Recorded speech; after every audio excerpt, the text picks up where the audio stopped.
everybody. Welcome to the Cubist. My name is Bill Corey. I'm the Cubist. Sorry for the slight delay in starting the stream. My computer hates me. But here we are. It's another Monday, and it's a birthday. Hello, everybody. Welcome to the... is it you this week, Patrick? It's me again. Yes! Sorry, I'm out of consistent. We are a professional outfit. Holy crap. All right. It's time for celebrate, including Patrick's birthday, but we'll get back to him. Our special guest tonight, Mr. Chaz Marler from Pair of Dice Paradise, which I want you to know I practiced speaking clearly so that way I could nail that enunciation. Chaz, how are you? I'm great. It's so great to be back talking to you again. Yes. And everyone here. And so I can't wait to get started. And that's the entirety of the intro that I practiced. So I should have kept practicing. Yay, show. There you go. Very good. Now, first of all, Chaz, happy birthday. It is his actual factual birthday today, right now, at this very moment as we speak. And you taking time out in order to join us tonight is awesome. So happy birthday, sir. Thank you very much. Happy birthday, Chaz. Yes, happy birthday, Chaz. This is a very weird way to spend your birthday, sir. It is a very, you know what? It's just testament to how much he loves and is dedicated to his craft. We'll go with that, right? We will. Sure. I'm going to agree because there's I can think of several witty things. It reminds me of one of the best birthday presents I received from someone a couple of years ago, which was when they taught me the wisdom that just because you can say something witty doesn't mean you should say that witty thing. So I could just nod. Speaking of can say something, I have not learned that wisdom. Say, Mr. Patrick Hillier, that was the perfect segue for you. Hi, Patrick. That was awesome. I am doing great. I am down in Florida. Speaking of birthdays, my wife convinced me to join her in Florida a few days before her conference in Orlando. And my boss thought it would be a good day for me to tack on a few days of training of my own. But my training was in Tampa. So my wife and I split up after a fabulous dinner in her conference. And I'm now in a dumpy La Quinta by the airport in Tampa. That's all right. That's all right. The important part is that you got your Wi-Fi figured out and you joined us tonight. So and I made it, literally. For those of you that don't know, Patrick's birthday was on St. Patrick's Day. It feels like it would be a joke, but it's the truth. So his birthday was just this past Saturday. So happy birthday, St. Patrick, patron saint of bad puns. I'm fairly certain there was a reasoning behind his name being Patrick. One of the two things coincided, yes. Whatever. Yeah, I was going to say, just roll with it. Speaking of which, Kimberly Revia is here. Hello, Kimberly. I'm not here. You are here. I can see you. Look, there you are. Hi. How are you this fine evening, aside from dark and mysterious? So dark and so mysterious. Yeah, you are. Yeah, I'm all right. I just came from a Crane Game Summit meeting. Yes, awesome. Are you prepared to dedicate even more of it to my birthday celebrations next year? Sure. Sure. Yeah, we'll go with that. Sure. Whatever. Fine. Yeah, no.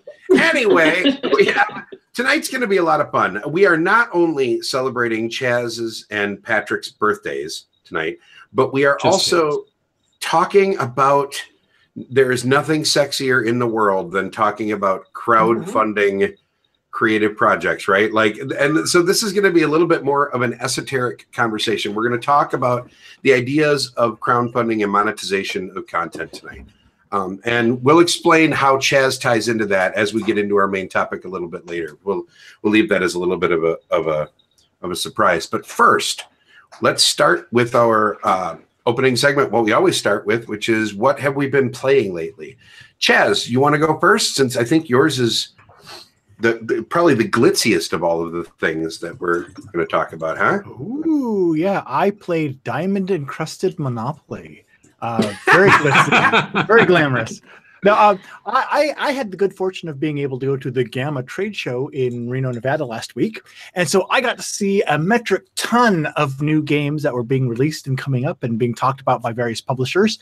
I hung out with the Dice Tower as part of their team, and we recorded between 40 to 50 publisher interviews.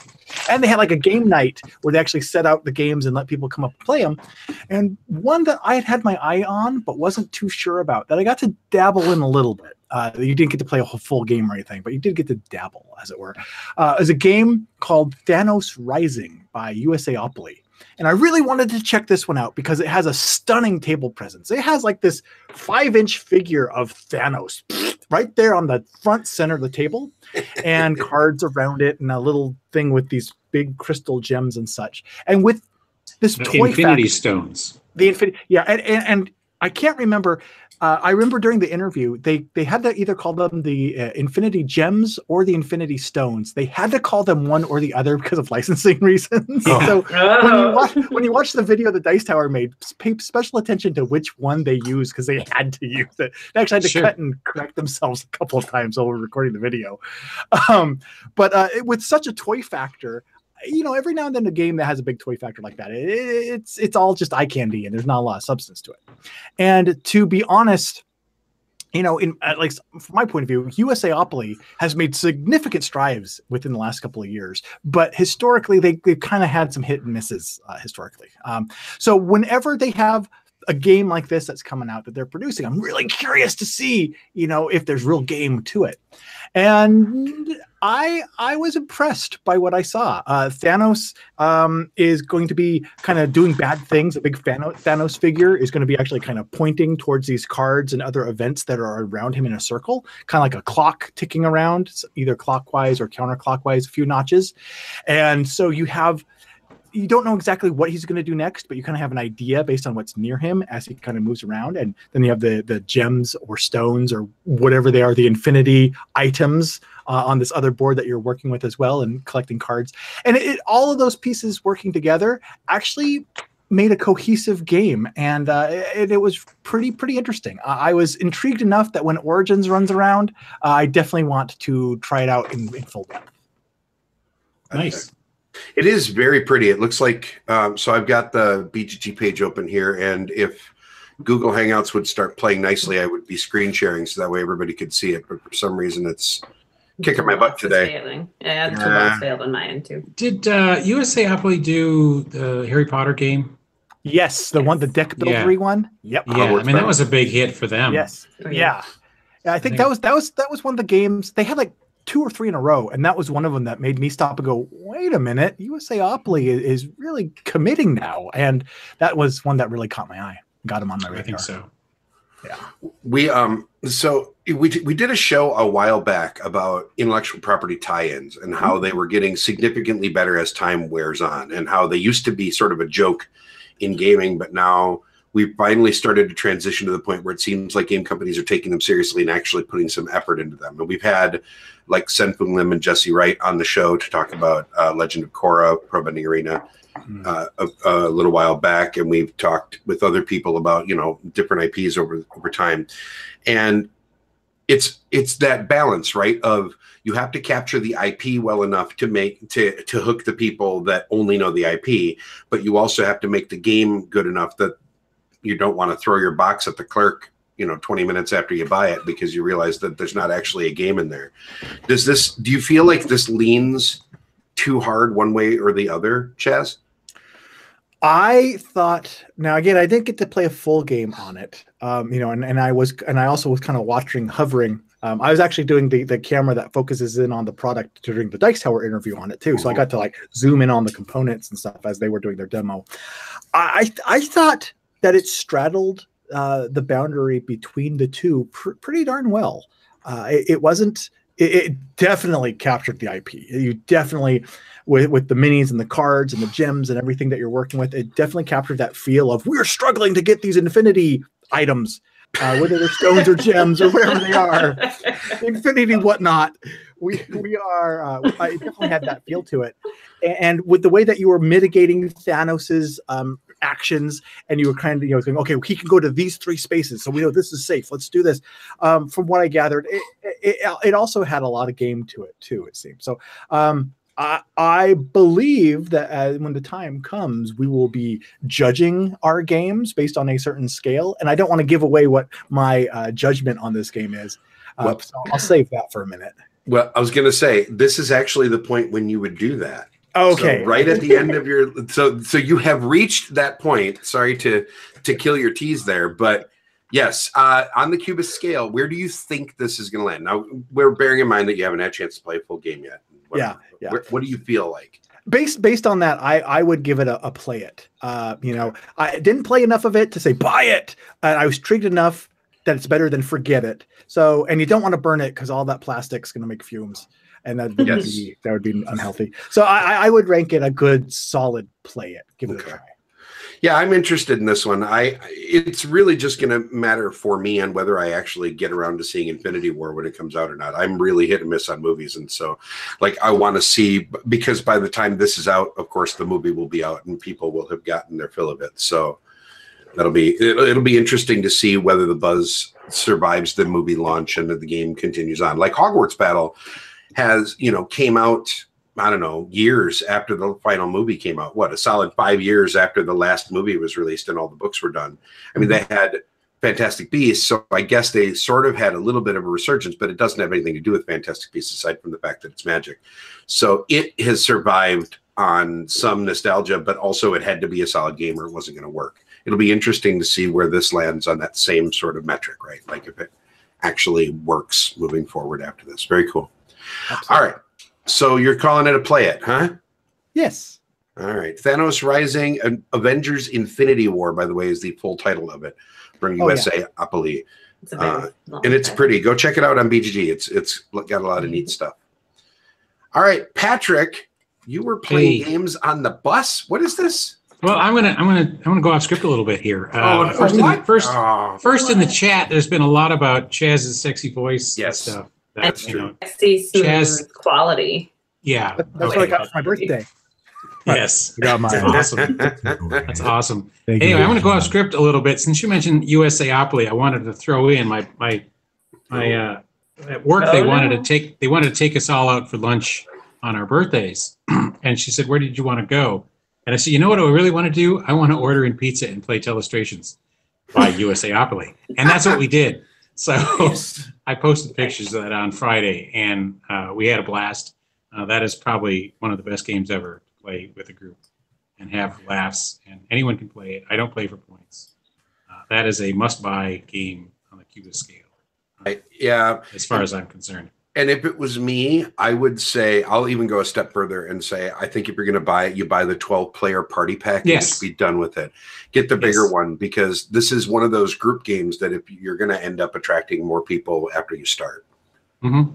So I actually have two copies. I have one that I have at work and then one that I have at home that my wife actually brings to like work parties and stuff. You have a work copy of a game? Yeah, because we went to a work party with this once before, and I forgot to bring my copy, so I just ordered one from Amazon and had it delivered to the office. Oh, cool. That day. So anyway, that's why I love it that much. But anyway, so like I said earlier, I was coming down to Florida, and I just wanted to bring a small amount of games. So I brought a few Button Shy games, having talked to them last week. And I also, my wife and I are big fans of Quicks, which is a roll and write, and we have that we've played it a lot in restaurants and in various places. It works on airplanes, and in this case, it was a bus. So one of the things that we did for my birthday is we took a bus trip from Orlando down to Kennedy Space Center, and we had lunch with an astronaut. But besides that, we had an hour-long bus ride, and there was a nice little table, so we got out a dice tray she had made me a while back, and we played Quicks. And Quicks is just a simple roll and write, 2 white dice, 3 4-colored dice. And when you roll the white dice, the nice thing about this roll and write is, the other person, when you're rolling and selecting from the dice, the other person gets to at least use the white dice and score their page, so they're involved. And then you, as the active player, get to score both the white dice, and then maybe one of the other colored dice and one of the white players try to move up on this score chart. Kimberly's going to show an example. There it is. Yeah. We're going to share this one because I don't have a game to talk about. Right. I'm not going to use the phrase that I used. And she has the deluxe version. Nice. And and then there's just two charts. There's I think red and green go from 12 to 2, and the other colors, green and blue, go from red 2 and to yellow 12. go from 2 to 12, and green and blue go from 12 to 2. Right. So it's just pretty straightforward. Dice rolling, mark off your charts. Once you get to 5, you get to lock them, and it's a good game. Yeah, Chad in the chat room mentioned there's an app. The app is only on iOS. It's not on Android yet, except for some. And Trevin would like to know what makes the deluxe version deluxe. First of all, it's big. Mm-hmm. Patrick's is like fits in your hand. Right. And it's whiteboards. Yeah, that's the big one, I think. With dry erase markers. It plays, how many does it play out the box here? 2 to 8. These dice are giant. I don't know if that's good or not. But it also has I think it's the expansion. Yeah, mine doesn't have that goofy. With wait, what's mixed that? up side. Quicks Mix, the mixed up side. Oh, okay. So that way the colors are spread across 4 tracks instead. That's neat. Mm-hmm. I've never seen that before. It's definitely more difficult to figure out your strategy on the Quicks Mix, but I like it. But mostly it's all about these dry erase boards. Gotcha. I have the small version of Quicks, which is available at, I want to say I bought mine at Target or something like that for $10 somewhere along the way. Yeah. And that for the longest time was my go-to game to take with to non-gamer event things, right? Like that's the game that you take to, the whatever family event. I've never played with the big version before, but to me, the strength of this game was how small the form factor was, right? Like the idea that this was a game that you could literally tuck in your pocket or your purse or whatever and then take with you and have it on you. Almost like Button Shy we were talking about last week, but super easy to just teach and anybody can play it. Right. Is the deluxe version enough better that it offsets that, in your opinion? I personally would have already burned through all of my sheets like really quickly. So the dry erase factor is pretty sweet. It's also only $10 when it's on sale. Oh, okay. So it's not anymore. Realistically, not I think a lot more. The MSRP is $15, but it's on sale for $10, $11 all the time at Target.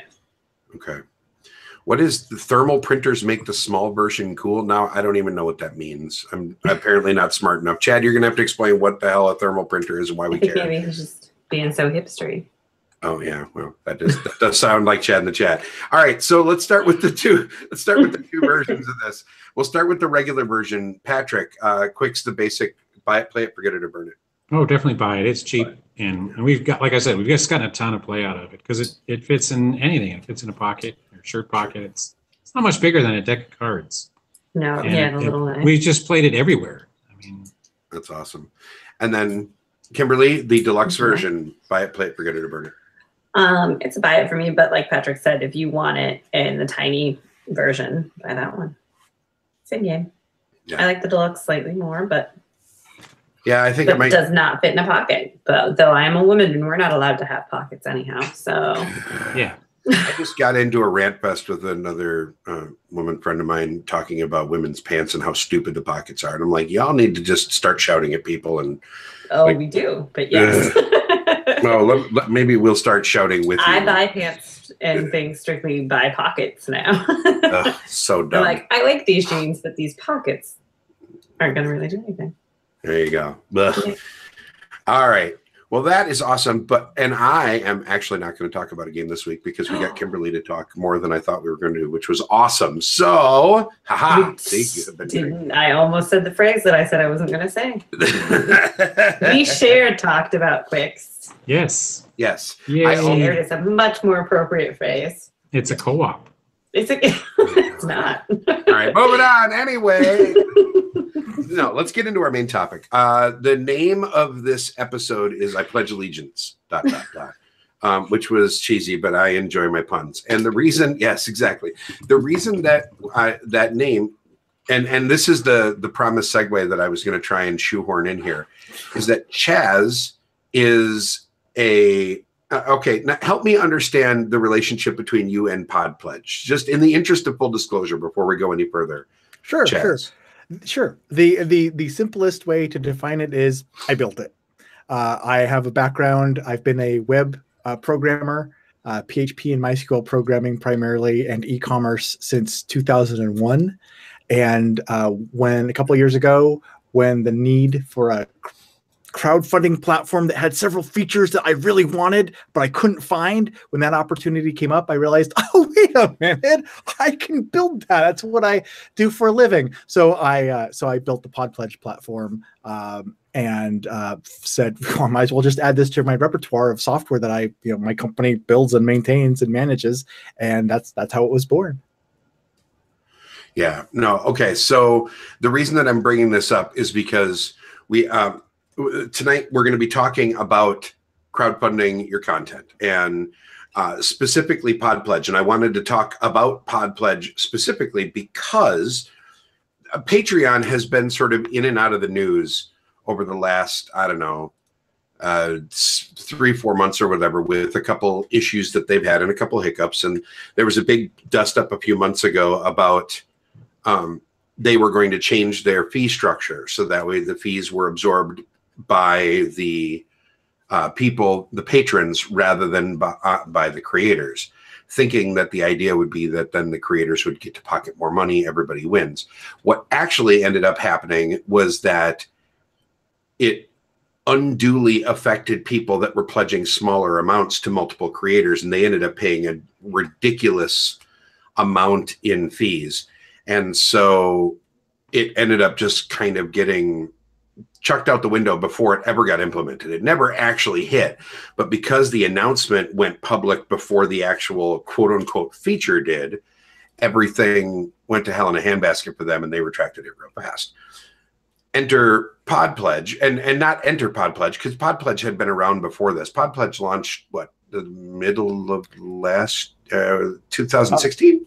17. Help me. 15 or 16. I just started my third year's fundraiser with it. Okay. 16. Yeah, it must have been September 2015. Okay. So 2.5 years now. And I don't think it gets as much press as it deserves, because really what it is, why am I even trying to explain this? I have the man, the myth, the legend right here in front of me. You explain what the differences are. Like what is the difference between these two things specifically? Okay, since you asked, I will try not to be too dull as I go into it. The main thing is I guess one way to think about it is that it combines kind of the best of both worlds between the Kickstarter model and the Patreon model. In that, excuse me, what I wanted to do, the very first thing I wanted to accomplish with it is I see like other board game media people, they'll do an annual Kickstarter, and some of them are successful and some of them are really super successful, and that's awesome to see, and that's great.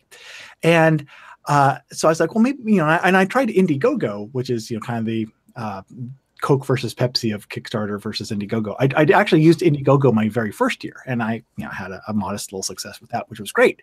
But when it came time to do my next year, I noticed firsthand a problem that I started to realize everyone else was having, in that board game media person X does a Kickstarter or an Indiegogo, and they raise a bunch of funds one year over 30 to 60 days. Hooray! They reach their targets. They do all that, and they're good to go for that year. And then the next year rolls around, and they have to start from scratch. They have brand new rewards and brand new incentives and everything, but they have to resolicit all their backers from scratch and start over. I wanted a system where I could have an annual fundraiser and then let people kind of be on a subscription basis, so that I could have year one, have all of my rewards that you can earn and all of the nice stuff, have your funding target and whatnot, and run it either for 30 days, 60 days, or the full year, whatever, but allow people to basically subscribe and stay on, so that when I had year two roll around, I could, just like on Kickstarter or anything, start year two, a separate project with its own rewards and its own funding goal and its own stuff, but then be able to click a button and say, okay, year one is done and we're starting year two, and everyone who's opted in, you're automatically moved over to year 2, and you're going to start earning year 2's rewards. And so you don't have to start over from scratch with all these people who are going to back you anyway. You don't have to go find them and re-solicit them. So that type of continuity from one project to the next, that was the starting point. That was the main thing. And then as time went by, and some of I kind of used it myself basically that first year, and I got some of the kinks worked out and everything like that. And then several other media people came on and started using it, and some of them were like, well, we kind of want to have more of the perpetual funding model. We're just instead of be project based, we want to be just like a monthly subscriptions and kind of that ongoing monthly model where we are building a community, and we'll have newsletters, and we want to do kind of some things to have like subscriber only content and kind of have that perpetual fundraising website model going on. So a lot of those features were built in to kind of allow that while retaining all of the continuity of things. And then the third big thing the really big thing that launched just this last January was the ability. I took my e-commerce background that I have for building e-commerce online stores and websites and stuff. And I had all of these patches and coins and, all of these tchotchkes left over from previous fundraisers. And it's like, man, it sure would be nice if I could unload these. It's like, oh, why don't I add the ability to make a little online store to sell merchandise? And though several months of planning and development later, poof, add a little tab for a merchandise store. And so the continuity from one year's project to the next, or however you want to set it up, and plus the perpetual options with the community stuff and the merchandise store, those three things, that's really the three-legged stool of what makes it different and what it's about. Gotcha. What it is. So it feels like, to me, a sort of a compromise between the Patreon model, which is people backing you every month and giving you regular small contributions or potentially larger contributions, depending on who the person is, and the Kickstarter model, which allows you to do a drive to earn a bunch of money up front to fund your project all in one thing. And Pod Pledge feels like it sort of rides between those because it allows you both options, right? Like you can do monthly pledges and you can do a one-time thing. You can do annual, you can do quarterly. Exactly. And that was another one of the things. The most popular, I feel funny mentioning the other websites by name. Sometimes that's when I get into this. So the most popular perpetual funding website does not allow you to make a one-time donation. It's monthly only. And it's like, there have been people that I have wanted to back, but I haven't, just because, and I've gone to like PayPal or something, just sent them like $10-20 because I'd rather just do a one lump sum. So yeah, with Pod Pledge, even if you're doing the perpetual funding, what's nice is you can, when you're creating a project, you can toggle it. You can say, I want to allow monthly and or quarterly payments and or annual payments and or one-time payments. Yeah. And when you have your rewards, what's cool is like, say you have like $50. Once I've donated $50, I get a hat pin. And so if I give you a $10 a month subscription, well, within 5 months, I'll earn that hat pin. Or if I make a $25 one-time payment to you, and then 7 months go by and I make another $25 payment to you, it tracks that. And then on that second payment, I would earn the hat pin. So whether you make one time or subscription based or a combination, the system tracks that and keeps, like edging you up towards the rewards that you're earning, which is another nice thing. You can mix and match, not only as the person who's running the project, but the people who are supporting it can mix and match the way they pay too. That's very cool. That's very cool. All right. So let's actually, Tiffany in the chat. Hi, Tiffany. How's it going? Asked a specific question about whether Pod Pledge has plans to help market people on the platform. Does she have any examples? Because I have some things, but they might be a little more esoteric. But the idea is yes. And that's one of the reasons why I actually have been reaching out, especially since Patreon had its debacle late last year. I saw it as an opportunity to make some improvements to the system and do some other things. And actually, really, that's when I got serious about reaching out to others in the board game community. And I thought, Pod Pledge is designed for people who make media. It doesn't have to be board gamers. It's just, YouTube channel, bloggers, vloggers, podcasters. If you're making media, even artists and stuff, that's who it's designed for. But what I've been doing is I've been reaching out to my fellow board game content creators because I figure we can really make this community strong, or we have the best chance of making this community really strong. And so really helping each other out and building something that will really provide marketing tools. There's several things I want to introduce specifically for helping market the people that are using Pod Pledge and really trying to, help give them shout outs and draw attention to them. But before I start going off those, that might be a completely off topic tangent. So that's why I was wondering if Tiffany had any follow-up She examples. does. She actually just put it in the chat. She I knew if I rambled long enough that she would do. did. To catch up. Because, it's not actually quite live.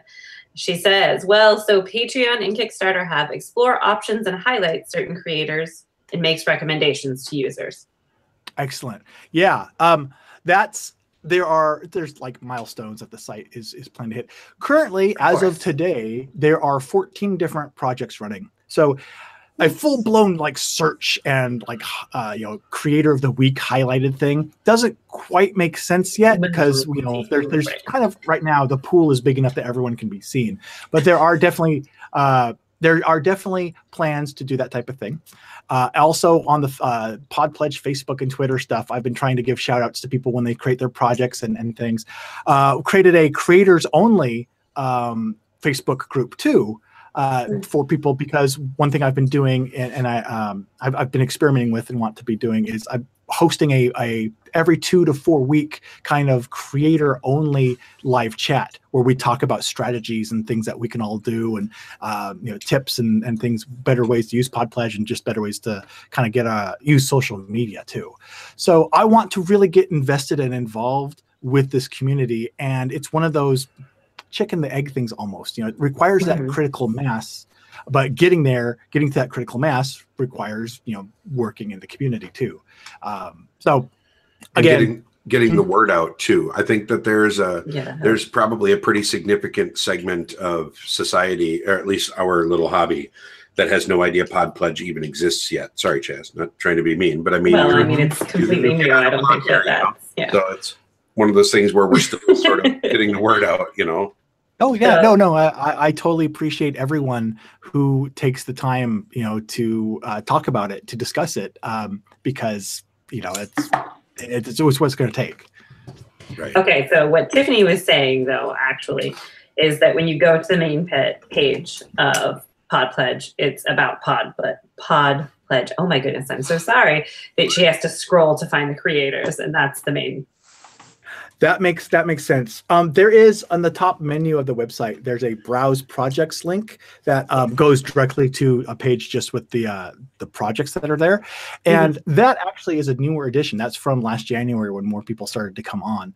And so it's kind of like, okay, again, it's a starting point, and it's not as strong as it needs to be and will be. But yeah, there's already been some things that's like what Tiffany's thinking, hey, yeah, we need to start finding a way to showcase the people that are using this right off the bat. I would imagine in time that browse projects versus the homepage will probably soon flip too, where the browse projects will be the landing page, and then the about page will be the sub index page, and it'll continue to grow on from there with search and categories pages and like editor picks and video highlights and all sorts of neat stuff that's kind of planned. As soon as we can just get there. So I don't want this show to come off as a 60 to 75 minute infomercial for Pod Pledge, because as much as I enjoy, and I'm the one that started the conversation, so I'm definitely not pointing any fingers here except for myself. No, I can't use that finger. Sorry. Anyway, when the reason that I wanted to talk about Pod Pledge with you specifically, though, Chaz, is because I think there are some interesting concepts and misconceptions around monetization of content in the board gaming world. And I think that there are a lot of people out there that maybe don't understand why monetization is a needed thing. I've actually had conversations with people that are like, well, YouTube is free. Why would you want to monetize your show? So let's start with that. I mean, let's start with the real basic stuff for people that look at, because we're on YouTube. We're doing a YouTube show, which the majority of the people, I would argue, that are watching the show tonight are watching for free and don't pay for YouTube Red. So let's start there. Excellent. What is it that makes monetization not just a thing that, yeah, we all want to get paid, but actually makes sense, right? Like, where do we start there? How do we start that conversation? Go. Go, yeah. Nice open-ended question. Okay, well, so your starting point there is why monetization in the first place? Is that where you're starting? Yeah, well, like, why should people, like, why do we need to monetize content? Okay. Aren't we all just doing this because we love talking about games? Okay. There are costs with any content creation. Right. Obviously. Right. Mm-hmm. Even this. Even for YouTube live stream. Oh man, so many branches on this. I think the best starting point for me actually to address that question is to first answer it with another question of why not? Because you're right. With everything that you do, producing media, there's going to be costs incurred. Whether it's the equipment that you got to get, or other things, and YouTube ad revenue is not going to pay for those things. Turning on YouTube ads is, for the first 4.5 years of my YouTube channel, growing to thousands and thousands of subscribers, I peaked at like $14 a month in YouTube ad revenue. That's not going to pay for a camera. That's not going to pay for anything. So, why? But it doesn't hurt. And I think a lot of people that don't have YouTube ads or other monetization, that are afraid to turn on monetization, they have two arguments. One is a stigma of, if I turn on those YouTube ads, it's going to turn off my audience. Right. And I believe that's not the case, because they're so ubiquitous. It just seems the norm. I don't think I've ever seen anyone ever post a comment on a YouTube video saying, I was going to watch your content, but you played an ad, so I left, because that's just shameful. That doesn't happen. It's just part of the platform. The other thing, I think the other stigma is that people worry that they're not large enough. They're not big enough. When I get X number of subscribers, it's going to be worth it. When I ran my Indiegogo campaign, I had the very first Indiegogo campaign, I had 800 subscribers, and I felt that I didn't have enough subscribers yet, but you got to start somewhere. And it helped. The side effect of it is it helped to legitimize, in my own mind, how professional I wanted to make my presentation and how seriously I wanted to take it. So it was as much for me as it was for any of the backers. Sounds reasonable. Yeah, absolutely. And for, by the way, the unspoken thing that I'm sure a couple folks that are going to be watching think about is what those costs would be. And it was pointed out in the chat, all that sexy equipment. Yes. I mean, definitely. Quite frankly, that's a thing, right? Like, it's, I don't know about the average board gamer, but I can speak from my own experiences as someone that has been self-employed for the majority of my adult life, that when you are trying to do anything and you have to pay for all that equipment, it adds up. And you may not, as an end user, see the costs that go into these things, but they always are there. And there is never, there is no such thing as a free lunch, right? And that's the case right along with all of this, is that there are costs that go into all of these things. Whether you can see them and they exist in front of you, like, if suddenly 2 weeks from now, this, instead of being a cool thing where I hang weird kitschy stuff that I like in gaming, turns into a green screen where I suddenly have Maui behind me, then okay, then that's an upgrade, but that costs something, right? That isn't just a free thing that I was able to do. So it's all about, and then there's the chicken and the egg thing, part 2, right? Like, you want to take the content as seriously as you possibly can, and you want to pour all of yourself into it. But how much time can you spend on a thing when you aren't when it's not paying you back at all, aside from getting to watch Patrick with no shirt on once a slowly bleeding. Yeah. Right. Yeah. Like, I mean, you know, there's web hosting fees for the website that you pretty much have to have in order for anybody to take you seriously. There's gear. There's, you know, any graphic design work that you want to have. There's the web design if you don't know how to do all that stuff. There's all of that stuff. Go ahead, Chad. I think there's one other very important cost that a lot of YouTubers and podcasters don't consider. That is also, what is your personal amount of time worth? You know, 'cause you can invest a lot of time. So what are you worth? Always. That is definitely a thing that matters. We have another good point in the chat. Go. Okay. The lovely Andrew Smith in the chat. Let me scroll up now, and my mouse is going to die because, of course, it is. Seems like good timing for my mouse batteries to die. Excuse the clicks. Andrew says he appreciates the variety of offers that Pod. Oh my goodness! I cannot say Pod Pledge to save my life. I am so sorry, Chaz. I keep saying Pod. I was originally going to call the system Upper Ribofomastabic, so I'm glad I chose Pod Pledge instead of Upper Ribofomastabic. I think most people can probably handle the word Pod Pledge better than I currently seem to be able to. There's been a lot of Tide Pod jokes in the chat. There have been a lot of Tide Pod jokes in the chat. Yeah. Okay, so Andrew is saying just critical mass for content needed at some point, because the cost of signing up, even though it's free, is actually high, mostly due to the fact that if people have an account with one system, they're more likely to continue it. Right? So I know I personally don't like to continually make accounts for all these different websites. So he's saying if you subscribe to somebody on Twitch or Patreon, you have an account, you're more likely to continue with that one. Now, that is clearly not an easy to mount anything. Like, that's going to be a very difficult challenge to get to that point of mass. But he does make a good point. And no, I'm not doing words well. Thank you, Daniel. I mean, that's a really good point. I can't count how many. I mean, I guess I probably could count, but I'm not going to. How many things I've backed on Kickstarter, but I can count how many things I've backed on Indiegogo. Because, yep. That'd be zero because it's not Kickstarter. Like Kickstarter, I can open up the browser. It already knows that I'm there. It already has all of my information.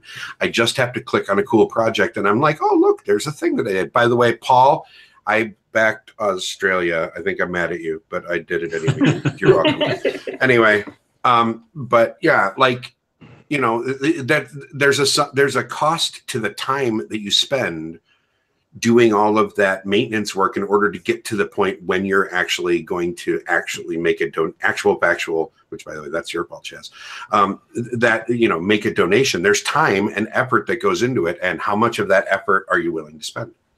Oh, yeah, definitely.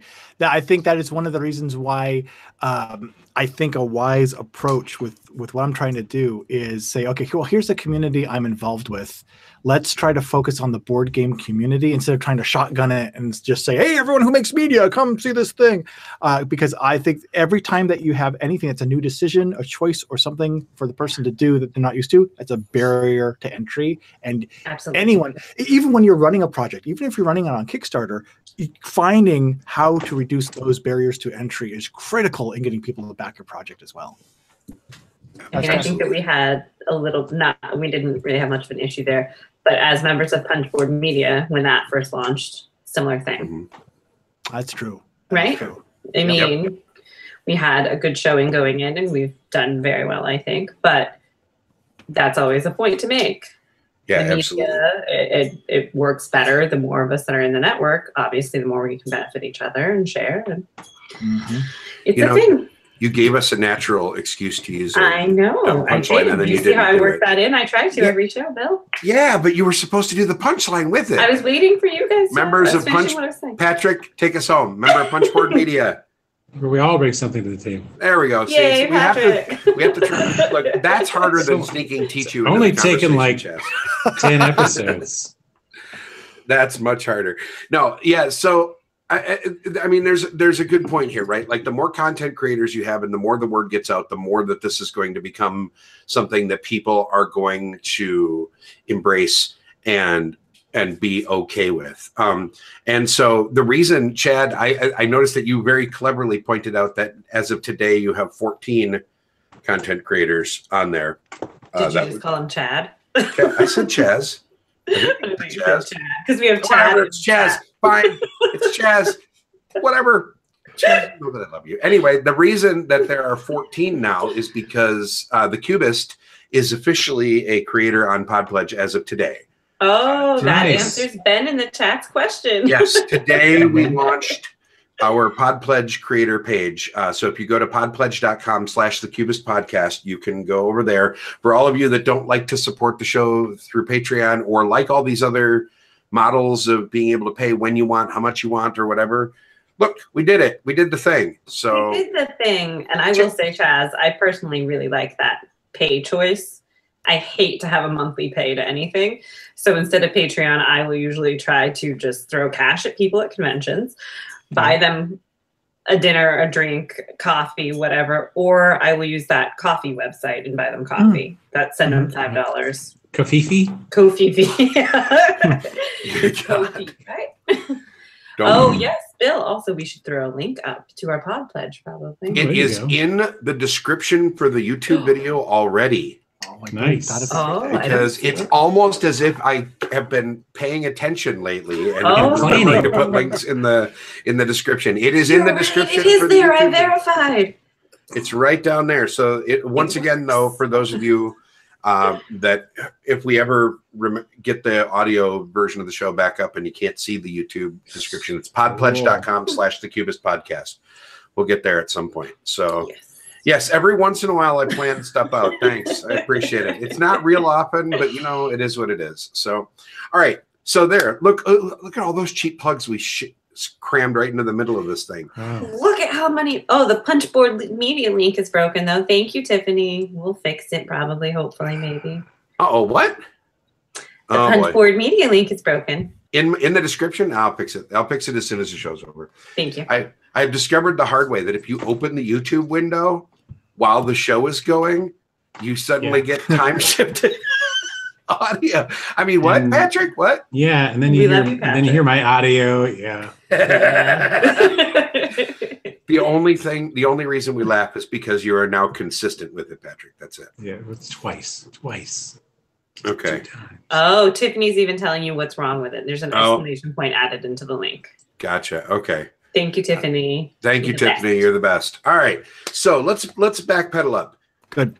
When you build a Podpledge creator page, and I kind of just did it on my own. Chaz, at one point in time, you and I had tried to set up a meeting to actually kind of go over it, and then I wasn't able to hold the meeting, which sucked. And then life has been weird lately. When you build a Podpledge creator page, you can set milestones, which are like, when we get this much, then when we get this much, this will happen, yada, yada, yada, yada, yada, which are sort of like it's almost like the pledge levels, but it's a channel-wide versus individual creator-wide, right? Like, so it's like, when the channel does this much, then this will happen. When the channel does this much, then this will happen. That's the milestone system, right? Correct. Do I understand that correctly? Okay. Good. Yeah.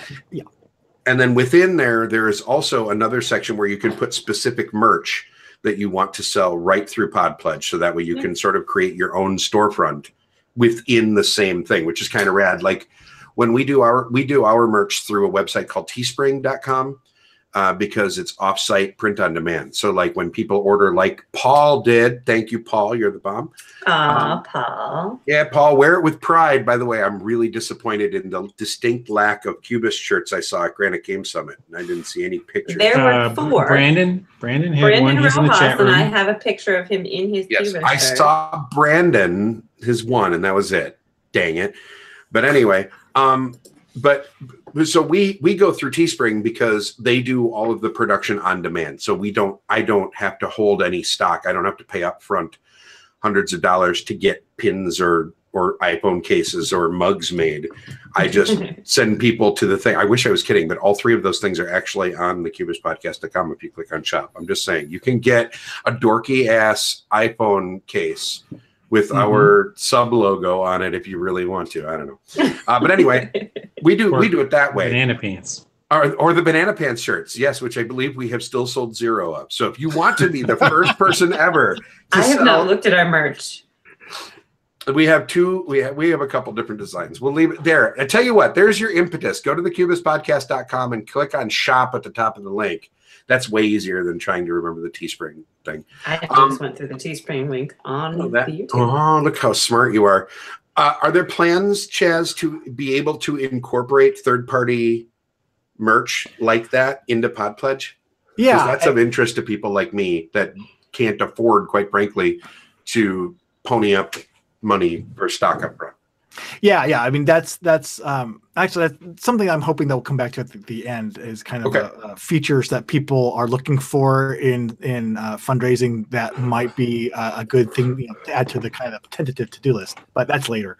What you're talking about having links to third-party merchandise, that is something that I think I talked to you about a couple of weeks ago when you just mentioned it. I was like, oh wow, that's a great idea, Bill. Thank you. I'm going to steal that and use it. Yes. And because a lot of small content creators and media makers, they're in a position where they're not going to print up a bunch of playmats or coins or stuff and have them sitting in their closet and mail them out to people. They're going to use a third-party, print-on-demand T-shirt service or something. So I've been contemplating either allowing the creation of a tab to go on the top of the little page. It goes off to the third-party website, or as you're making the individual merch items, saying, this is one I'm selling direct, or this one is on a third-party website, and the button will go take you over there on a merch by merch basis. Right. Each one has its own pros and cons, but it's the type of thing that's like, okay, I can see fellow media makers, have this problem. And it's those type of problems, like the one that I initially had that brought me to make it in the first place, that I want to offer solutions to help out. So, long story short, anything like that is kind of being considered and is definitely something that's worth discussing. Yeah. So the current pages that have a shop button, that's actual product that somebody would actually have and put in the mail then on themselves? Yeah. Anything that's on the shop button would be merchandise items that they created that they do the fulfillment of themselves. The website will calculate the shipping for you and charge the customer shipping and do all of that, and all you got to worry about is putting it in the mail to them. Got it. Yeah, so that would be in-house merch sales as opposed to third-party. That's a better way. Yeah, Okay, gotcha. Netters brought up something a few minutes ago in the chat that I suspect she didn't specifically want to be asked as a question, but I kind of want to. I think it's a good. Too bad, Netters. Yeah, sorry, Netters. Love you, Netters. love you, but I'm just going to throw you under the bus anyway because I love you. She said that she's shy. She has it on her videos for crowdfunding, but she doesn't promote it because she's shy when it comes to asking for money. I understand this so deeply because this is me, right? Like it took me months and months and months. I had a Patreon open that I never told anybody about for the show, long before I even had all this, all these high production values that I currently have, right? Long before all of this. Hey, wasn't that funny? Shut it. Anyway, I had a Patreon up because if we are speaking frankly, I am not a particularly wealthy guy, right? Like I live a very modest lifestyle. I sink the vast majority of my expendable income into what board games I can buy. And so I don't like money is not, I am not one of those guys with more money than time, right? I am the opposite. I have more time than money, but I am also old and therefore was raised, you know what I mean, in this weird sort of mentality where asking for money is sort of a point of shame. And so I get it, right? Like it's a weird dichotomy where you're kind of like, look, I spend time, designing logos and sitting in front of this camera and yapping and making an ass out of myself online every week, and doing all this stuff. That is worth something. That time is worth something. How do you get over that fear, Chaz? I'm actually really glad this came up. This is the type of thing I was hoping that would come up during this discussion. Okay, so here is something that you may or may not know.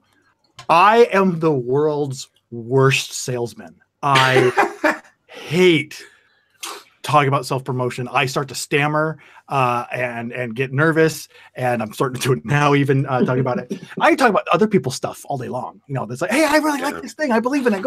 Go support Bill. But when my own thing, and for having your own business, talking to clients, it's been really hard since like 2001. And with the Pod Pledge thing, oh boy, howdy, yeah, asking for people. So netters and anyone else, here's the little mental gymnastics I go through. I've been taking one. It comes with practice. I take the approach of tacking it on to as many videos as I can. Hey, if you enjoy this video, videos like this are made possible by viewers like you who are supporting the channel. If you want to support it, here's a link. And that little kind of routine or variation on it, I make sure to include. And it gets easier with practice. And why take the time to sit there and practice and do it in the first place? Why not just, oh yeah, I have it and there's a link and I'm too shy to talk about it. Why go through all the gut-wrenching nerves of actually bringing it up and soliciting yourself to people? Because, and this is the mental gymnastic thing, because one day I was sitting there hemming and hawing on whether or not to, what to say or even to include it. And I realized, okay, when I go to bed tonight and I have published this video, what am I going to have wanted more? Am I going to want to have not bothered people? Or am I going to want to have one more thing that's going to give me a chance to be able to finance this, to get one step closer to being able to do this professionally? Yes. What do I want more? And if you can just balance it, what do you want more? You'll know your answer and you'll find the courage to do it. Yeah, I cannot agree enough. It really is about, and there is some mental gymnastics, right? It does sort of take some talking through, because there is this, well, we do it because we love it mentality that is absolutely true, right? Mm-hmm. Like, you don't sit here and make as big of a jackass out of yourself as I do week in and week out without wanting to sit here and do it. Of course, there's a desire, but there is also how long is this sustainable?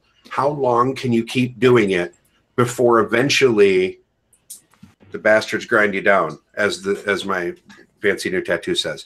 So it is that thing where at some point you have to get something out of it besides just an attaboy, or else it starts to wear. And for some content creators, it might be review copies, right? It might be people that are like, okay, well, I get to play fancy new stuff all the time. That's awesome.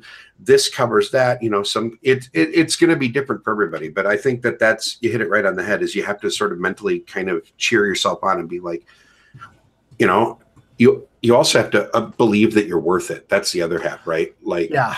Oh, that's a big, yes, that's a really big one. Believe, like it goes, what's your time worth? And believe, am I worth it? And do I really enjoy doing this? And I like what you said about if you come into making board game media with the hopes of getting rich or getting a big pile of review copies of games, you're doing it for the wrong reasons. You have to have that core of passion. Exactly. But yeah, that will get ground down after a while, and so you have to figure out what it is you really want, what's your goals, and set those goals and figure out, okay, what do I got to do to attain those? Yeah, and like Tiffany in the chat talks about doing it to cover travel expenses. That's awesome. Like if you can make enough money that you can go to conventions and whatever and have that be covered, then I would say you're doing very, very well. Oh, yeah. I think that's great. And for the record, Tiffany, you absolutely deserve it. I think you make fantastic content. True that. Is that Tiffany Cares? It is. Yes. Oh yes, I thought so, and I absolutely agree. Yes, that's because Chaz never opened the chat, so all night we have been reading you chat things, because there's a live chat with 17 people currently watching that have been asking us all these questions, and so there you go. But yeah, you have to believe because she cares. Because you cares. You have to believe in yourself. You have to believe that what you're doing has value, and if you don't believe it, nobody else is going to either, right? Like if you think that what you're doing, and this is, Christ, we're delving into like hippy dippy, We've gone full on inspirational in that. Yeah, Bill. just do it. I'm sorry. You're getting a lawsuit now. Whatever. Look, here's the deal. If Shia LaBeouf has that much time that he wants to come sue me, he is more than welcome. I will give him a big hug and it'll be fine. But no, it's like you just have to believe that what you're doing is worth it. And for me, the reason that I ran Patreon and now I'm doing Pod Pledge, and by the way, we are going to transition fully over to Pod Pledge over the span of the next month or two. I'm good, and I think enough people dislike Patreon that this is probably the right move anyway. So I know that the time and the energy that we put into doing this is worth it. I know that we don't do super high production values. I don't have a fancy studio with awesome mics and a glitzy table yet, but we're moving forward every day, and it's always going to get better. So there's that. We are paying attention to Chaz. Great. See how you are? Everybody look at Chaz and smile. Everybody look at Chaz and smile. Oh, Chaz, you were told at the beginning of the show, Ben said that you look like Richard Gere. So I want you to take that and hold on to it for the rest of your life. You're probably never going to hear that again, sir. So you might as well. No, I actually I have heard that before. My favorite part of that is when someone says that I look like a young Richard Gere. Which, okay. That's extra special. I mean, technically, you would be a young Richard Gere, isn't he? Like 60 now? Considerably younger than Richard Gere. I don't know. All I know is that whenever my mom says it to me, I always make sure to listen and thank her. So. No, it's accurate. I wouldn't have noticed it until somebody else pointed it out, but I agree. Now we're gonna make him blush. Yeah, now I'm gonna start wearing like an eye patch or something different. If my beard wasn't entirely gray, I would make a gray hair joke as far as the Richard Gere. I have a wizard beard, for crying out loud, so I don't get to say crap. All right. The chat room has made one last request, Chaz. Okay. They would like us to sing you happy birthday. Oh no! Are you allowed to do that? I feel like that's the thing you're not supposed to sing anywhere, right? That's right. It's copyright infringement, I think. Yeah, I believe "Happy Birthday" has literally transitioned. I think within the last year or two, it actually went into the public domain finally. Crud. I think I remember hearing that, but I don't know. Can we just pretend? Can we pretend that we sang it? Is that we could sing although no it's wrong. Maybe everybody knows that they just haven't. Yeah, they just haven't. Hey, Chaz. And How also, old are you, Chaz? Patrick, Oh, am I not allowed to say that? No. I'm younger than Richard Gere.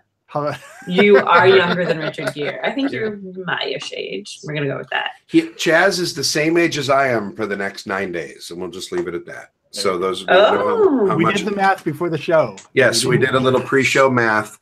My birthday is a week from Wednesday, and I will then become one number larger than he is. So Chaz, I thought you were younger than that. No, he's an old fart like me.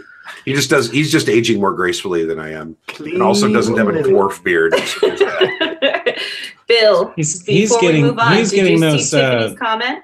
Read Richard's temples. Oh, to be fair, I've had this since high school. So the salt and pepper, that's followed me around since junior year. I love the salt and pepper thing. That's always good. That. Look how there isn't any. Yeah. What comment am I supposed to see? That Tiffany really likes your beard or something like that, and your hairs. She likes your hair, yeah. And your beard. She said all of my hair is amazing, and thank you. All of your hairs. I agree. Okay, good. Can I add a question for Chaz to our rapid fire? No, not now. Oh, yes. The rapid fire segment. You have access to the rapid fire list, don't you? Oh, I don't know. Probably. I'm not. Probably. I've never actually read anything that you post or. No, I love you. I opened it up in any way. I would like to thank both of you for carefully and systematically undermining all of the talking I just did about how much work goes into the show every week. Thank you for just really pointing out how much of a mess things are.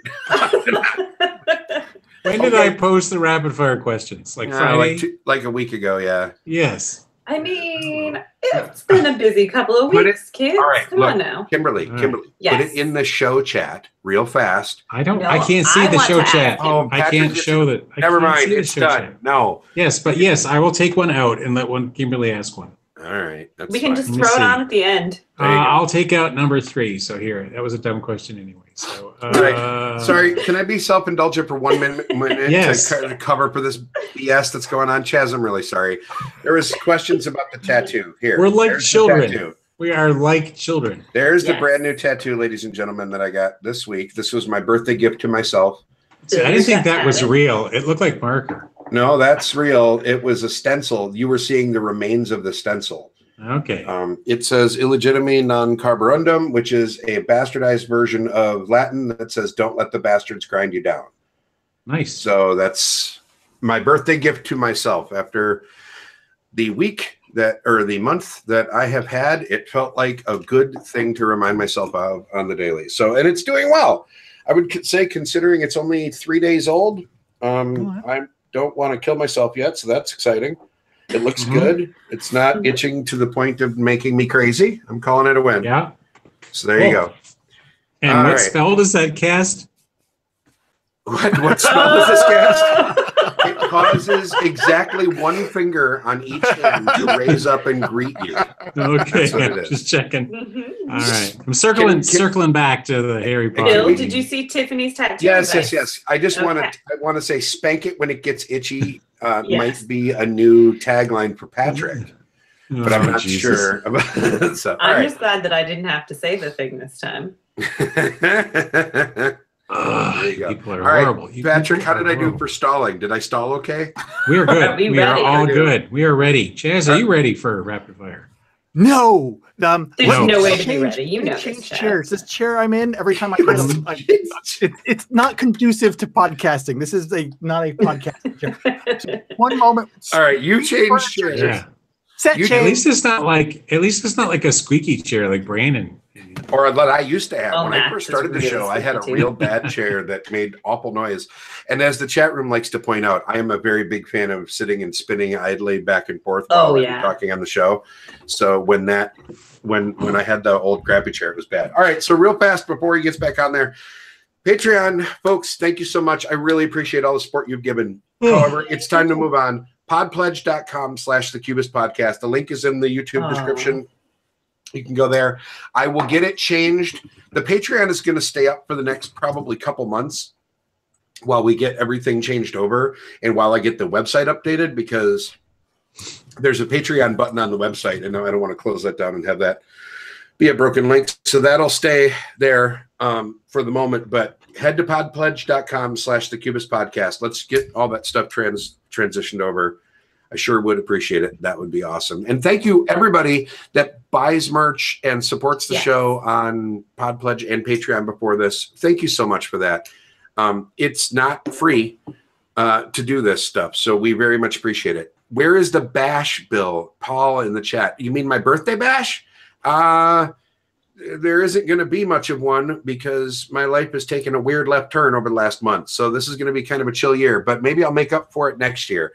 And I'm already working on Granite Game Summit 2019. Me I too. have already started, but I have already, BillsBirthdayBash.com still points to Granite Game Summit's website because I'm planning on going back next year for my birthday. So Oh, yeah. plan that. That'll happen for sure somewhere along the way. So, all right. Are you suitably chaired, This Chaz? chair's worse. But This is worse. I've made my choice and I'm sticking with it. Outstanding. All right. You want to go over the rules with him? It's been a few years since Chaz has had to do this. All right, so Chaz, you will have 5 questions. You may not repeat the question. You may not and ah to gain extra time. You must answer the question with the immediate answer that pops into your head. Ooh, immediate. That's about it.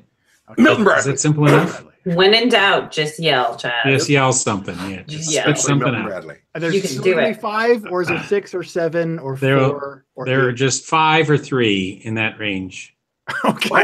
That's more confusing now. Okay. That's a Monty Python joke. All right. All right, starting with number 1, and you can answer this in any way. Ooh, Name a with- type of cloud. Oh, okay. I missed the question. Name a type of cloud. Cumulus. Come on. Oh, very good answer. Name a game you could play with your entire family. Your entire family. Charterstone. Okay. Name a game with only a pair of dice in it? Tenzi. Hurt to even say.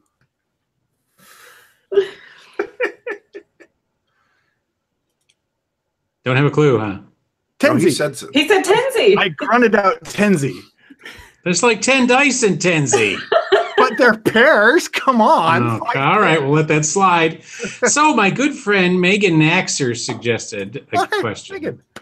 Name a tile in the game Istanbul. I'm gonna get you, Megan. The little gem salesman. The Okay, gem that'll work. salesman. Yay. That'll work. And Kimberly Revia wanted to ask. I do. All right, Chaz, prepare yourself. Can you say pod pledge 5 times fast? Pod pledge, pod pledge, pod pledge, pod pledge, pod pledge, Abaribifomastabic. Nice. See, right. that's Just the thing me. about It's only me who can't say it. Yeah. no. I was saying out loud the phrase "pod pledge page" earlier because I was trying to decide if that was a phrase I could write anywhere in the world, and it's terrible. That's going to turn into the plague for me, I think. I'm going to combine. The pod pledge plague. It's going to be pod plague. I'm pretty sure. Yeah. Hey, may I tack on 2 anecdotes to our Furious 5? I wish you would. Sure. All right. First of all, the awesome, incredible Megan Naxer, whose last name I always butcher, used to live in my hometown and was part of my that's game why group. I contacted her. Yes, and she was there. I think the day that someone brought Istanbul, and I played Not it. Constantinople. No, Sorry, but I can't. I don't know if it was because it was a learning game or what, but it took like 2.5 hours to play this game of Istanbul. Oh my God. Yes, and I think she sat there and just watched giggling. And I to this day, I cannot stomach sitting down to play Istanbul ever again just because of the memories. That is completely reasonable. Okay, yeah. So it's very kind of her to bring it up and open that wound up again. Also, now a game that you can play with 2 dice that has only a pair of dice in it. I did fudge and mentioned Tenzi, but I had to go with Tenzi because time was running out, and I could not mention the game WEF, which I actually invented for my wife back in high school. WEF can be played with just 1 single dice. Okay. And the entirety of the rules for WEF is roll a 6-sided dice. If you roll a 4, you win. And nice. We spent many long summer evenings playing WEF, but it only uses 1 dice, so I couldn't use that. All right. Well, whatever. Okay. So. Nice. And I apologize. I realize now that while those were anecdotes, neither of them was particularly interesting. So no, it worked. I think the Megan Naxer one definitely needed some expansion. She told me the story. Oh, she did. Did she mention my weeping and my rolling on the floor in agony? Yeah. Oh no. She told me how much she hated it, and that'd be a great question. Bring this up. He'll hate it. It's amazing. We love our guests on the Cubist. We sure do. Yeah. Chaz, you're awesome. And thank you so much for coming back on the show. You were, for those of you that may not remember, Chaz was one of the first 2 guests that were ever on the Cubist back in its old audio only days, way back in the day. Him and Suzanne Sheldon were the 2 guests on our very first episode. That's where the Mr. Milton Bradley Twitter account came from. I don't know if you know this or not, but there is a picture. We made her a custom set of Milton Bradley shoes and sent it to her.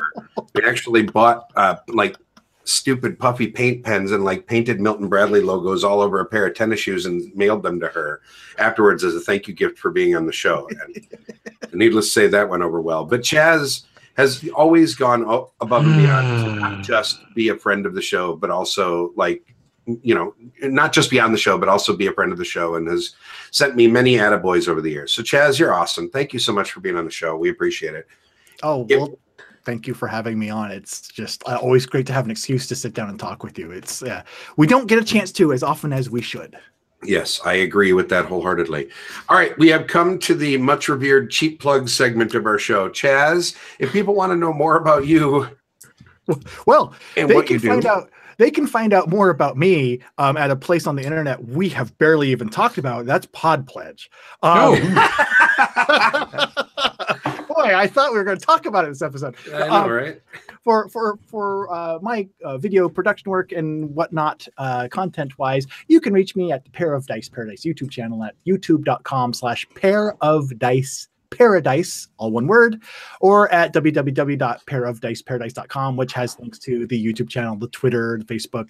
YouTube and Twitter are the two best places probably to track me down. Ask me a question that I'll answer.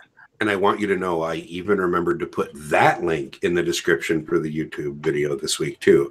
I am so on it, y'all. Like, how many exclamation points did you put in that one? Shut up. Fine. Patrick Hillier. When you're not in a hotel in some dumpy La Quinta in Tampa, where do we find you? You can find me on the Twitter, most likely at Over the Hillier. And I do chatting about board games and interviewing with folks. Oh, that reminds me, I should probably do some editing. Over on What Did You Play This Week podcast. And what? WDPTW. Yeah, what did you play this week? That's what I said. Yeah, .com is what I was trying to say. Oh, yeah, the website. What is W? You're God, man. And you thought Podpledge is hard to say. We need, that is. Yeah, we need a few more letters in our acronyms. Nice. Which, by the way, I have finally gotten back on the horse and started submitting again to What Did You Play This Week. I went through a dry spell, but we're finally back on there. Kimberly? Yes, that is me. I am at KJ Revia on the Twitter and the Instagram. And I also run the Granite Game Summit social media. You can't see that because I'm short. Yes. At G2 Summit. Yay! Yes. And you can go to granitegamesummit.com or billsbirthdaybash.com if you want to find out more about Granite Game Summit. Yeah, I'm just never going to change that URL, apparently. Even if I don't. You can also go to bleepkimberly.com. And I forgot bleepkimberly.com is one, too.